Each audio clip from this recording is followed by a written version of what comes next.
किसी मित्र ने पूछा है कि ये लेफ्ट ब्रेन और राइट ब्रेन में अच्छा कोऑर्डिनेशन कैसे होगा? क्योंकि कहते हैं कि जो हमारी जो मानसिक शक्ति है बहुत प्रकार की जो मानसिक शक्तियाँ हैं, तो वो इस बात पे डिपेंड करती हैं कि कोऑर्डिनेशन कितना अच्छा है हमारे लेफ्ट ब्रेन और राइट ब्रेन में। तो लेफ्ट ब्रेन का मतलब ये जो लॉजिक वाला है, तर्क वाला जो हिस्सा है हमारा, और राइट ब्रेन का मतलब भाव पक्ष, क्रिएटिविटी वाला, फीलिंग वाला। तो मोटे तौर पे हम ये कह सकते हैं कि फीलिंग और थिंकिंग इसके बीच सामंजस्य जितना अच्छा होगा उतना हमें ज़िंदगी में अ, खुशी ज़्यादा मिलेगी, उतना उत्साह ज़्यादा होगा और मानसिक डिसऑर्डर नहीं होंगे।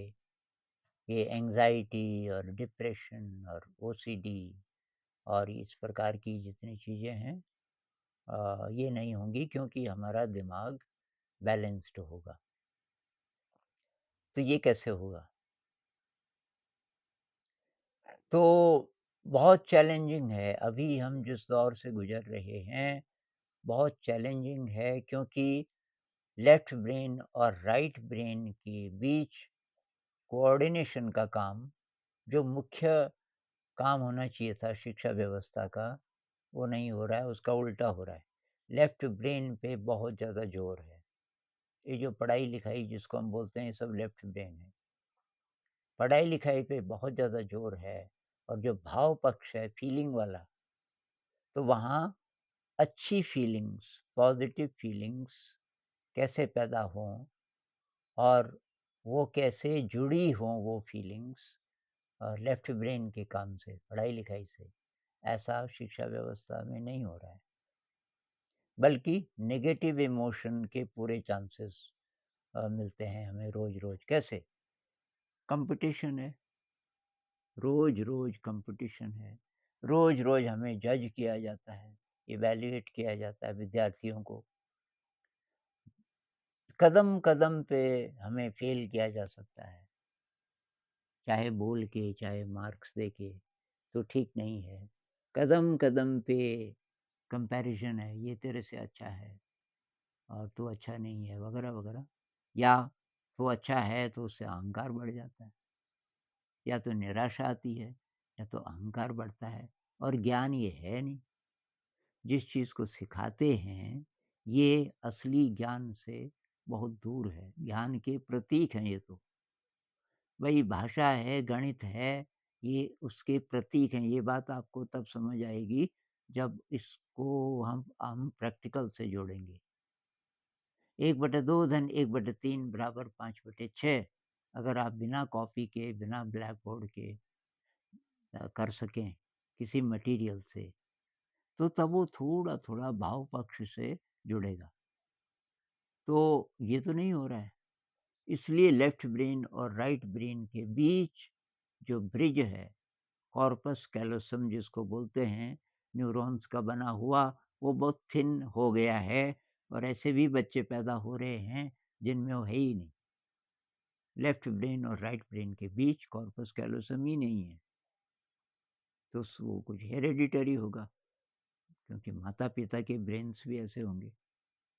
तो जैसे कोई कोई स्ट्रॉन्ग ऐसी फीलिंग आ जाए क्राइसिस के समय, कोई ऐसा इमोशन आ जाए बहुत डोमिनेंट, जैसे किसी की डेथ हो गई परिवार में और आपके बहुत क्लोज था, जैसे आपका प्यार हुआ, ये जो युवा युवतियों का होता है, आप 18 20 25 साल के हैं, किसी से बहुत ज़्यादा प्यार हुआ और वो बिछुड़ गया, तो उसको बर्दाश्त नहीं कर पाते। क्यों?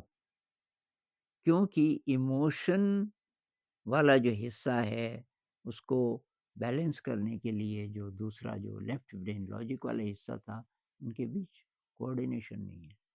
लॉजिक को इमोशन चाहिए और इमोशन को भी लॉजिक वाला ब्रेन चाहिए, क्योंकि प्रकृति ने ये दोनों जो पक्ष बनाए हैं, ये इसलिए बनाए कि दोनों एक दूसरे के साथ मिलके चलें, जैसे स्त्री और पुरुष। तो कहते हैं हमारे ही अंदर एक स्त्री है, एक पुरुष है। लेफ्ट ब्रेन, राइट ब्रेन को ऐसे भी बोल देते हैं कि लेफ्ट ब्रेन कुछ-कुछ पुरुष जैसा, राइट ब्रेन कुछ-कुछ स्त्री जैसा। यिन यांग आपने सिंबल देखा होगा, 2 मछलियाँ हैं, एक काली, एक सफ़ेद, दोनों अगर अच्छी तरह सटी हैं, तो एक वृत्त बनाती हैं, परफेक्ट। तो अभी हमारी सभ्यता में कम से कम पिछले 300 सालों से जो यांग है, मेल वाला, वो बहुत बढ़ गया, और जो यिन है, फीमेल वाला पक्ष, वो बहुत कम हो गया। भाव पक्ष, माँ वाला पक्ष, नरिशिंग वाला पक्ष कम हो गया, और ये जो तर्क वाला, विज्ञान वाला, इसीलिए विज्ञान बहुत डिस्ट्रक्टिव हो गया है। विज्ञान ने बहुत अच्छी-अच्छी चीज़ें भी दी, लेकिन विज्ञान का उपयोग जो लोग करने वाले हैं, अ, भाव पक्ष की कमी है, तो लड़ाइयाँ हो रही हैं जगह-जगह। क्या इतना ब्लडशेड, कितनी लड़ाइयाँ हो चुकी हैं, कितने लोग मारे जा चुके हैं, और फिर भी ये अकल नहीं आ रही कि यार प्यार से क्यों नहीं रह सकते हम पूरी धरती पे। इसका कारण है ये यिन और यांग, ये लेफ्ट ब्रेन और राइट ब्रेन के बीच सामंजस्य नहीं है। वो सामंजस्य तब आ सकता है जब शिक्षा व्यवस्था अच्छी हो, जब क्रिएटिविटी हो। तो ये तो हुई बैकग्राउंड। अब बात ये है कि हम क्या करें? हम क्या करें? कोई इंसान है 20-22 साल का, बहुत स्ट्रेस में है, कॉम्पिटिटिव एग्ज़ाम की भी तैयारी कर रहा है, बहुत परेशान है, और उसको पता चल गया कि ये लेफ्ट ब्रेन और राइट ब्रेन के बीच कोऑर्डिनेशन मेरा अच्छा होता, तो शायद कम दिक्कत आती। तो क्या करें? तो भई 2-3 चीज़ें हैं। एक है क्रिएटिविटी। क्रिएटिविटी जितनी बढ़ेगी, उतना ये bridge, corpus callosum, left brain और राइट ब्रेन के बीच, ये बहुत ज़्यादा समृद्ध हो जाएगा। ये सारी बातें साइंटिफिक हैं। कोई-कोई लोग कमेंट में बोलते हैं ना कि ये साइंस बिना पढ़े, ये साइंस नहीं मानती, आप कहाँ से बोल रहे हो? भई थोड़ा पढ़ाई-लिखाई करो, थोड़ा रिसर्च करो। तो ये इस पे बहुत रिसर्च हो चुकी है। आइंस्टाइन का ब्रेन अभी है किसी के पास, आइंस्टाइन के ब्रेन की छानबीन की गई, तो एक ही चीज़ अलग निकली, बहुत अलग, कि ये जो कॉर्पस कैलोसम है, ये बहुत थिक था, लेफ्ट ब्रेन और राइट ब्रेन के बीच। कॉर्पस कैलोसम बहुत थिक था, और इसलिए शायद ये ऐसी-ऐसी चीज़ें आइंस्टाइन ने ढूँढी जिसके लिए पहले से कुछ पता नहीं था। जैसे E=mc², ये उन्होंने जो सूत्र दिया कमाल का। तो क्रिएटिविटी, क्रिएटिविटी में म्यूज़िक एक तो बहुत कमाल का, आइंस्टाइन भी वायलिन बजाते थे, और वो कहते हैं कि भई काफ़ी सारा क्रेडिट मैं वायलिन को देता हूँ, कि वायलिन बजाते-बजाते अचानक कुछ आइडिया भी आता आ जाता था। तो संगीत, संगीत सीखिए, संगीत सुनिए, classical music, classical instrumental music. Vocal में फिर वो शब्द होते हैं, तो मीनिंग में खिसक जाता है आदमी फिर। इंस्ट्रूमेंटल में मीनिंग नहीं है, क्योंकि शब्द है ही नहीं, केवल केवल रस है, भाव है, तो वो कीजिए। और भी क्रिएटिव चीज़ें अगर हो सकें, म्यूज़िक सबसे ज़्यादा पावरफुल चीज़ है। म्यूज़िक के साथ डांस कीजिए, जो लोग डांस वाले हैं, तो डांस क्रिएट कीजिए नया-नया। किसी को सिखाइए, म्यूज़िक सिखाइए, डांस सिखाइए, ये छोटे बच्चों को सिखाना शुरू कर दीजिए। उससे क्या होगा कि उससे तब आप और रिसर्च करोगे, और ज़्यादा ध्यान से पता करोगे, जैसे डांस है तो कैसे स्टेप्स ठीक रहेंगे। तो म्यूज़िक सबसे ज़्यादा पावरफुल, और उसके साथ डांस हो सकता है, और ये कला हो सकती है, या पेंटिंग है, कला के बहुत सारे जो प्रकार हैं, क्राफ्ट हो सकते हैं। तो ये ये बहुत ही ज़्यादा महत्वपूर्ण चीज़ है क्रिएटिविटी। इसके अलावा ग्रैटिट्यूड, विनम्रता, कृतज्ञता, निस्वार्थ सेवा, ग्रैटिट्यूड, ह्यूमिलिटी, सेल्फलेस सर्विस, ये बहुत ज़्यादा महत्वपूर्ण है, इनका अभ्यास करना पड़ेगा, खासकर ग्रैटिट्यूड का। तो ये कुछ प्रकार की मेडिटेशंस भी हैं ग्रैटिट्यूड वाली। ग्रैटिट्यूड की मेडिटेशन मतलब आपकी ज़िंदगी में जो अच्छा है आज के दिन, इस समय, उसके लिए ग्रेटफुल। आज के दिन मेरे पास खाना है, कपड़े हैं, आज के दिन मेरे पास रहने के लिए घर है, आज के दिन मैं स्वस्थ हूँ, कोई प्रॉब्लम नहीं है, आज के दिन युद्ध नहीं चल रहा है हमारे आसपास। यूक्रेन जैसी जगह हो तो वहाँ तो ऐसा नहीं कह सकते ना, युद्ध चल रहा है, पता नहीं कब बम गिर जाए घर पे, पता नहीं कब हमारे अ, परिवार के कुछ लोग मर जाएँ, कुछ कह नहीं सकते। ऐसा नहीं है, ये शांत माहौल है आज यहाँ। I am grateful. आज के दिन सूरज की रोशनी बहुत अच्छी है यहाँ। कई लोग हैं वो सूरज की रोशनी देख ही नहीं पाते। नाइट ड्यूटी है, दिन में सोए रहते हैं या बहुत पॉल्यूशन है, सूरज ही नहीं दिखता। सर्दियों के टाइम पे कुछ-कुछ जगह हैं, सूरज दिखता ही नहीं। तो जो अच्छा है उसके लिए ग्रेटफुल। जो आपको कमी नज़र आती है उसकी बात अभी मत कीजिए। जो अच्छा है क्योंकि कई लोगों को ये उपलब्ध नहीं है जो आपको उपलब्ध है आज के दिन। तो बी ग्रेटफुल। किसी ने थोड़ा-सा आपकी मदद की, बी ग्रेटफुल। अ, तो ये इसका अभ्यास करना पड़ेगा। मेडिटेशन, सबसे पावरफुल जो चीज़ है अ, म्यूज़िक से भी ज़्यादा पावरफुल वो है मेडिटेशन। अब मेडिटेशन कब होगा?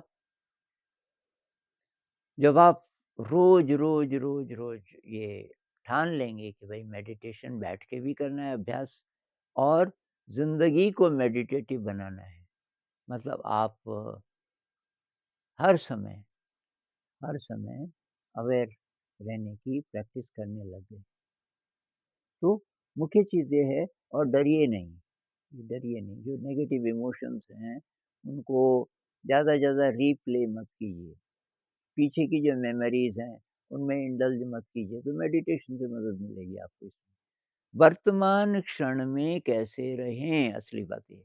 एक्सरसाइज़ेज़ कीजिए, एक्सरसाइज़ कीजिए, संगीत के साथ थोड़ा डांस कीजिए, फ़ास्ट इंस्ट्रूमेंटल अ, क्लासिकल म्यूज़िक लगा दीजिए, उसके साथ थोड़ा डांस कीजिए। 10 मिनट भी आपने कर लिया विगरस डांस, उससे बहुत नए रसायन मिल जाएँगे आपको। ये जो मानसिक डिसऑर्डर होते हैं ना, सेरोटोनिन की कमी से डोपामाइन की कमी से, गाबा की कमी से तो ये ऑक्सीटोसिन की कमी से ये जितने अच्छे रसायन हैं ये आपको इन चीज़ों से मिलेंगे। क्रिएटिविटी से और विनम्रता, कृतज्ञता, निस्वार्थ सेवा से और बहुत ज़्यादा मात्रा में मेडिटेशन से। अब मेडिटेशन पहले ही दिन से बहुत अच्छा होगा अ, मुश्किल है। कुछ समय लगता है इसको सीखने में। भई हर एक चीज़ में समय लगता है ना। आपको मैं हारमोनियम दे दूँ, मैं बोलूँ भाई मैं गाना शुरू करता हूँ और आप बजाओ, मिलाओ ट्यून और आप पहली बार आप हारमोनियम पे हाथ लगा रहे हो, नहीं मिला सकते ना, अभी तो पता ही नहीं है आपको। उसी तरह मेडिटेशन भी है, थोड़ा टाइम लगेगा। तो अवेयरनेस है तो बात बहुत आसान, भई साँस को महसूस करो, साँस हर समय चल रही है। तो चल तो रही है, लेकिन महसूस तो होती नहीं, हम बार-बार भूल जाते हैं। 10 साँसों को भी महसूस करना बहुत मुश्किल होता है बहुत बार, क्योंकि मन तब तक कहीं भाग जाता है। तो ये जो मन है हमारा, बहुत ही चंचल हो गया, बहुत चंचल। मोबाइल का मिसयूज़ कितना करते हो, तो वो आप ही को करना पड़ेगा ठीक। शील का पालन कितना करते हो, ध्यान भी तभी सफल होगा ना। अब ब्रह्मचर्य का पालन जैसे नहीं करोगे, तब तो नहीं होगा। तब आपका जो लेफ्ट ब्रेन, राइट ब्रेन के बीच जो ब्रिज की बात हो रही है वगैरह, शक्ति का जो एक बहुत मेन सोर्स है, उसी को नहीं आप सँभाल पा रहे, तब नहीं हो पाएगा। तो ये ब्रह्मचर्य का पालन कीजिए, अच्छा भोजन खाइए, विगरस एक्सरसाइज़ कीजिए, फ़ास्ट क्लासिकल इंस्ट्रूमेंटल म्यूज़िक पे डांस कीजिए। इस सब से आपका लेफ्ट ब्रेन और राइट ब्रेन के बीच जो ये सामंजस्य है, ये बहुत अच्छा हो जाएगा और उसका असर हर जगह पड़ेगा।